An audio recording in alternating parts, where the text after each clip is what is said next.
The survey figures released today continue a very disturbing trend of which we've seen under the One Bermuda Alliance government, where the One Bermuda Alliance cherry picks figures to make it seem as though things are getting better in the economy, when overall things are not as good as they should be. The highlight figure in this survey for me is the fact that the figures released today show that 150 less people are working in 2015 than were working in 2014. Those are what the figures show. What is interesting is that the One Bermuda Alliance said that these figures were a sign of progress in the economy. We cannot have progress in the economy if there are less people working this year than there were last year. So that's where we can start. Furthermore, they spoke about the drop in the unemployment rate as something that is positive. What I would say is that any drop in unemployment rate is positive, but we have to look underneath the numbers. The first thing is, when you have a drop in the unemployment rate and the number of jobs is increasing, that is a good thing. But as I said before, the number of jobs or number of people in the economy that are working has decreased, and the amount of people that are unemployed has fallen. But that is not because they are working. That is because they have either given up work or have left the country.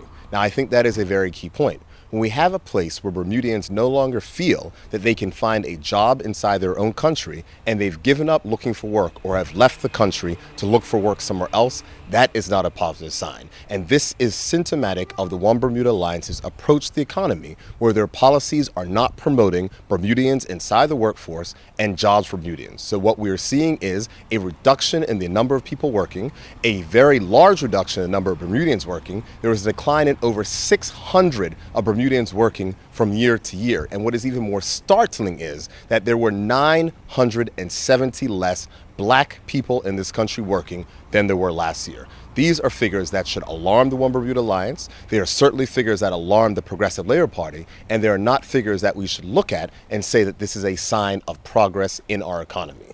There are less people working, and that is the bottom line.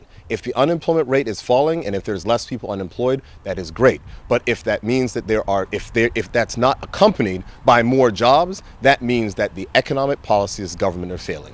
The Progressive Labor Party has continued to advocate for diversifying our economy, for investing and retraining Bermudians to make sure they can fill the jobs of the future. We're seeing numerous people that are being laid off from international business. What are we going to ask them to do if they're being laid off from international business? Are we going to ask them to go ahead and retrain to be a construction worker and dig holes for the airport? No, that is not what we need. We need to make sure that we are getting and generating high quality jobs for the people of this country, and that is where we need to be, and that's where our focus needs to be. Once again, diversification, retraining and retooling Bermudians so they can fill the jobs of the future, and making sure that we are putting Bermudians first in the workplace, so we are not seeing that there are 600 less Bermudians this year working than there were last year.